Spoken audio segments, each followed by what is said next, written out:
friends, Namaste, how are you? Myself Masooda Parveen, welcome back to Ganesh study concept. दोस्तों, एक बार फिर से हाजिर हूँ आप सभी के बीच में। हम पढ़ रहे थे राजस्थान के प्रमुख दुर्ग के बारे में। इसी श्रृंखला में कल हमने पढ़ा जैसलमेर फोर्ट के बारे में। जैसलमेर दुर्ग के निर्माण की कथा, प्रमुख स्थल हम कल पढ़ चुके हैं। आज जो हम पढ़ेंगे वह रहेगा जैसलमेर दुर्ग के साके। जैसलमेर दुर्ग 2.5 साके के लिए प्रसिद्ध है, उनके बारे में आज हम पढ़ने जा रहे हैं। तो आज का टॉपिक रहेगा फ्रेंड्स जैसलमेर दुर्ग के साके। जैसलमेर दुर्ग के साके जब हम पढ़ते हैं तो जैसलमेर का दुर्ग कितने साके के लिए प्रसिद्ध है फ्रेंड्स? 2.5 साके के लिए, या 2.5 साके के लिए प्रसिद्ध कौन सा दुर्ग माना जाता है? चित्तौड़ का दुर्ग कितने साके के लिए प्रसिद्ध है? 2.5 साके के लिए प्रसिद्ध माना जाता है। इसका अर्थ ये हुआ कि एक साका ऐसा था जिसमें सिर्फ केसरिया हुआ और जौहर नहीं हुआ, अर्थात महिलाओं ने जौहर नहीं किया। तो सबसे पहले हम पढ़ रहे हैं फर्स्ट साके के बारे में। प्रथम साका जिसका समय लिखा गया है 1312 ईस्वी। देखिए फ्रेंड्स, ये ऑथेंटिक नहीं है, मैं आपको सबसे पहले बता देती हूँ। अलग अलग इतिहासकार अपनी अलग अलग राय लिखते हैं इस साके के बारे में। गोपीनाथ शर्मा के अनुसार इस साके की तिथि बताई गई है 1312 ईस्वी। कुछ इतिहासकार 1313 और कई पुस्तकें आपको 1299 भी बताती हैं। तो ये है गोपीनाथ शर्मा के अनुसार इस साके की तिथि या सन कौन सा है? 1312। इस समय हिंदुस्तान पर राज कर रहे थे अलाउद्दीन खिलजी, और हमारे जैसलमेर में भाटी राजवंश में शासन कर रहे थे मूलराज। कुंवर मूलराज और रतन सिंह का नाम प्रसिद्ध है। मूलराज भाटी प्रथम है दोस्तों, ध्यान रखिएगा। मूलराज भाटी द्वितीय भी थे। उन्होंने ईस्ट इंडिया कंपनी के साथ क्या की थी? संधि की थी। ये वो नहीं है, ये अलाउद्दीन खिलजी के साथ युद्ध कर रहे हैं। यह मूलराज भाटी प्रथम है। मूलराज भाटी लड़ते हुए वीर गति को प्राप्त हुआ और महल की या दुर्ग की महिलाओं ने क्या कर लिया? जौहर किया। इस प्रकार यह साका संपन्न हुआ। अब हम दूसरे साके की बात करते हैं, सेकंड साके की। दूसरा साका होता है 1359 ईस्वी में। इस समय हिंदुस्तान पर राज कर रहे थे फिरोज शाह तुगलक। शॉर्ट में लिखती हूँ तो FST लिखती हूँ, और अगर FST लिखना चाहें तो FST लिख सकते हैं शॉर्ट में, और नहीं तो फिरोज शाह तुगलक। फिरोज शाह तुगलक और राव दुद्दा के मध्य युद्ध होता है। राव दुद्दा के साथ एक अन्य राव तिल्लोक का नाम भी आपको पढ़ने के लिए मिलेगा। भाटी लड़ते हुए वीर गति को प्राप्त हुए, यानी केसरिया किया। विजय श्री किसे मिलती है? फिरोज शाह तुगलक को मिलती है, और महिलाओं ने जौहर किया। इस प्रकार यह साका भी पूर्ण हुआ। फिर हम पढ़ते हैं आधा साका या अर्ध साका। यह कौन से सन में होता है फ्रेंड्स? ये होता है 1550 ईस्वी में। इस समय भाटी शासक थे राव लूणकरण भाटी। देखिए स्टूडेंट्स, आपको लूणकरण के नाम के आगे राव लूणकरण लिखा है, राव लिखा हुआ है, ऐसा नाम और पढ़ने के लिए मिलेगा। बीकानेर के राठौड़ वंश में भी सेम इसी नाम का शासक था, लेकिन उसके नाम के पीछे भाटी नहीं होगा, क्योंकि बीकानेर में कौन सा वंश था? राठौड़ वंश था। तो ये है आपके राव लूणकरण भाटी, और इनका युद्ध होता है अमीर अली के साथ में। अमीर अली कहाँ के हैं? कंधार के। एक ऐसी कहानी बताई जाती है कि कंधार का शासक अमीर अली क्या करता है, यहाँ पर आता है लूणकरण भाटी से या मांगता है, शरण मांगता है। लूणकरण भाटी ने इन्हें शरण दी। साथ रहते रहते दोनों के संबंध बहुत अच्छे हो गए। तब एक दिन अमीर अली ने लूणकरण भाटी को ये कहा कि मेरे हरम की महिलाएं आपकी हरम की महिलाओं से मिलना चाहती हैं। लूणकरण भाटी ने उन्हें अनुमति दे दी।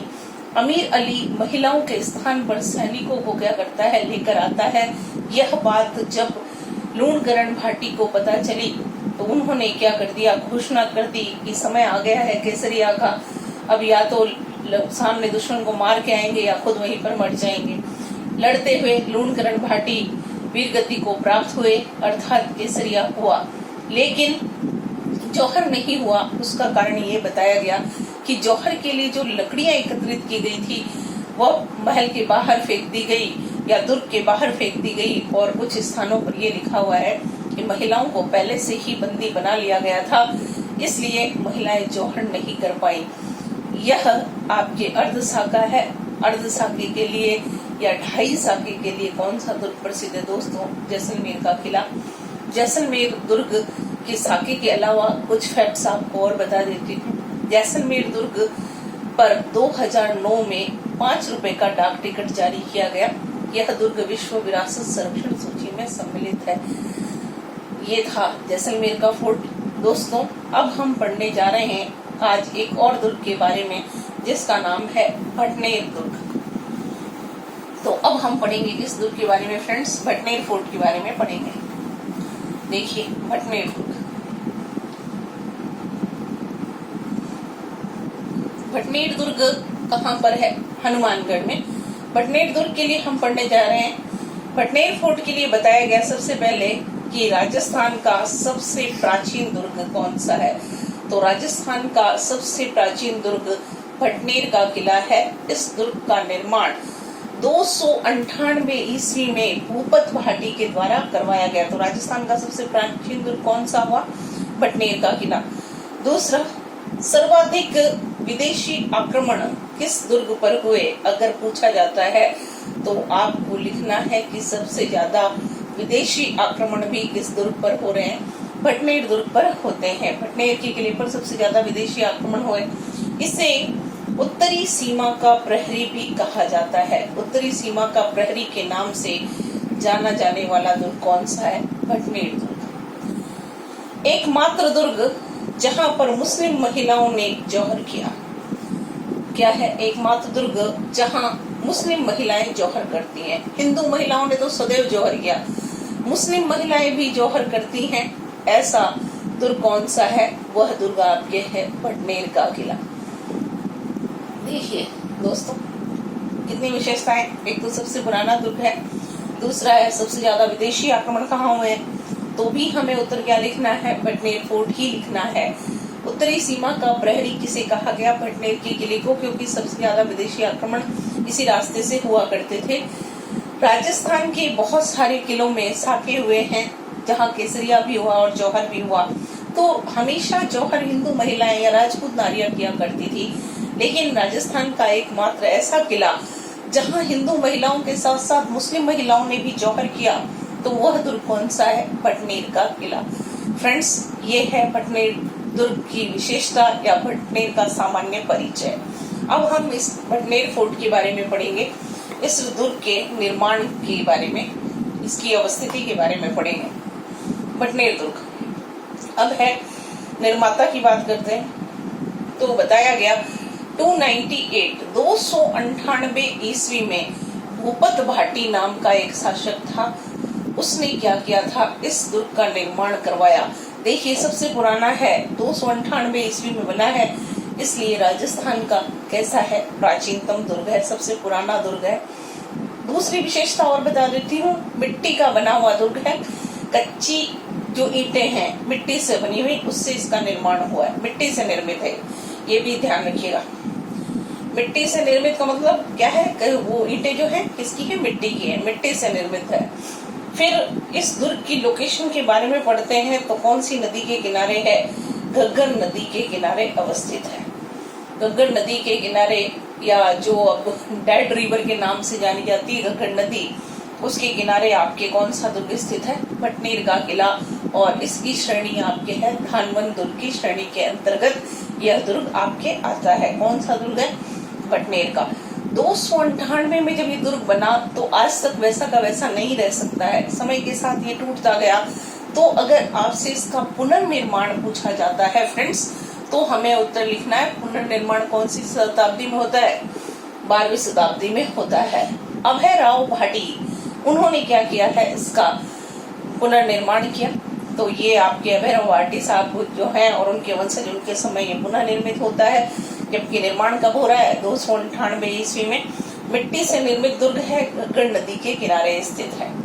अब हम पढ़ते हैं इस दुर्ग के बारे में कुछ और चीजें। देखिए फ्रेंड्स, भटनेर दुर्ग पर विदेशी आक्रमण बहुत हुए हैं। तो विदेशी आक्रमण की जब आप बात करते हैं तो इस दुर्ग पर सबसे पहले विदेशी आक्रमण 1002 ईस्वी में किसने किया है? महमूद गजनबी ने किया था। महमूद गजनवी द्वारा इस दुर्ग पर आक्रमण किया गया है, यानी बार बार विदेशियों ने आक्रमण किया है। तो महमूद गजनवी ने कब किया? 1002 ईस्वी में यहाँ पर आक्रमण किया है। फिर उसके बाद हम पढ़ते हैं तो 1398 ईस्वी 1398 में तैमूर लंग का आक्रमण होता है। तैमूर लंग का आक्रमण होता है और तैमूर ने अपनी आत्मकथा तुजू के तैमूरी में इस दुर्ग का महत्व हमें बताया है। ये कब हो रहा है? 1398 में, 1398 में। फिर 1534 में हम पढ़ते हैं किसने आक्रमण किया है? कामरान, बाबर का जो पुत्र था उसने इस दुर्ग पर आक्रमण किया। क्या नाम है उसका? कामरान। कामरान का आक्रमण होता है 1534 ईस्वी में, आपके इस दुर्ग के ऊपर आक्रमण हुआ। अब फ्रेंड्स, ये तो आक्रमण की बात हुई। फिर हम पढ़ते हैं 1805 ईस्वी में। 1805 ईस्वी में जो आपके हैं बीकानेर के शासक सूरज सिंह जी, उन्होंने क्या किया था? यहाँ पर आक्रमण किया था। जब्ता सिंह भाटी के ऊपर आक्रमण करते हैं बीकानेर के शासक जो हैं, जिनका नाम है सूरज सिंह जी। उन्होंने यहाँ पर आक्रमण किया 1805 में और मंगलवार के दिन यह दुर्ग भाटियों को हस्तगत किया गया, इसलिए इसका नाम क्या रखा गया? भटनेर का किला रख दिया। भटनेर से हनुमानगढ़ रख दिया गया। क्या नाम हो गया इसका? हनुमानगढ़। ये क्षेत्र किस नाम से जाने लग गया? हनुमानगढ़ के नाम से जाने लग गया। अब इस दुर्ग की आप आकृति देखते हैं तो ये भी आपको ऐसा ही दिखेगा। इसमें भी बहुत सारे बुर्ज आपको दिखेंगे। जिस तरह जैसलमेर के किले में आपको बहुत सारे बुर्ज दिखाई दे रहे थे, वैसे ही यहाँ पर भी आपको बहुत सारे बुर्ज देखने के लिए मिलेंगे। तो जैसलमेर के बाद सर्वाधिक बुर्ज वाला अगर कोई दुर्ग माना जाता है तो वो कौन सा माना जाता है? भटनेर का दुर्ग माना जाता है। यहाँ पर एक जो है मनोहर पोल बनी हुई है। एक जो गेट है उसका नाम क्या है? मनोहर पोल। देखिए, जब इस दुर्ग के प्रवेश द्वार को आप देखेंगे तो वो पक्की ईंटों का बना है, लेकिन दीवारें सब किससे बनी हुई है? कच्ची ईंटों से बनी हुई है, इसलिए इसे मिट्टी से निर्मित दुर्ग कहा जाता है। मनोहर पोल है। यहाँ एक मंदिर है, वो किसका है? बहुत ही प्रसिद्ध मंदिर है। यह मंदिर है गोरखनाथ जी का मंदिर। किसका मंदिर है फ्रेंड्स? गोरखनाथ जी का मंदिर है। यहाँ पर एक कब्र है शेर खान, बलबन का चचेरा भाई जिसका नाम क्या था? शेर खान। शेर खान ने इस दुर्ग पर आक्रमण किया और उसकी मृत्यु हो जाती है। तो शेर खान की कब्र भी किस दुर्ग में आपको देखने के लिए मिलेगी? भटनेर के किले में देखने के लिए मिलेगी। एक बार फिर से देखिए दोस्तों, शॉर्ट में रिपीट करती हूँ। भटनेर दुर्ग राजस्थान का सबसे प्राचीनतम दुर्ग है, सबसे पहली बात। दूसरा, सबसे ज्यादा विदेशी आक्रमण किस दुर्ग पर हुए? तो भटनेर दुर्ग पे हुए। और हिंदू महिलाओं के साथ मुस्लिम महिलाओं ने किस दुर्ग में जौहर किया? तो वह भी कौन सा रहेगा? भटनेर। इस दुर्ग का निर्माण 298 ईस्वी में भूपत भाटी द्वारा किया गया और इसके शिल्पी कौन है? इसके शिल्पी का नाम था कैकया। कैकया इसके क्या है? शिल्पी है। इस दुर्ग में 3-4 बार आक्रमण हुए विदेशी, जिसमें सबसे पहले 1002 में आपके महमूद गजनवी ने आक्रमण किया। फिर उसके बाद हम पढ़ते हैं 1398 में तैमूर लंग ने आक्रमण किया और उसके समय यहाँ पर बहुत बड़ा कत्ले आम हुआ। दूलचंद भाटी लड़ते हुए वीर गति को प्राप्त हुए। तीसरा जो हम पढ़ते हैं 1534 में कामरान ने आक्रमण किया, जो कि बाबर का पुत्र था। 1805 में बीकानेर के सूरज सिंह ने जाब्ता सिंह भाटी पर आक्रमण किया। मंगलवार के दिन यह दुर्ग भाटियों से हस्तगत किए जाने के कारण इसे क्या नाम दे दिया गया? हनुमानगढ़ नाम दिया गया। यह दुर्ग धानवन दुर्ग की श्रेणी में आता है। घग्गर नदी के किनारे स्थित है। घग्गर नदी वर्तमान में डेड रिवर है। Thank you very much dear friends. Thank you very much. See you tomorrow. Bye bye.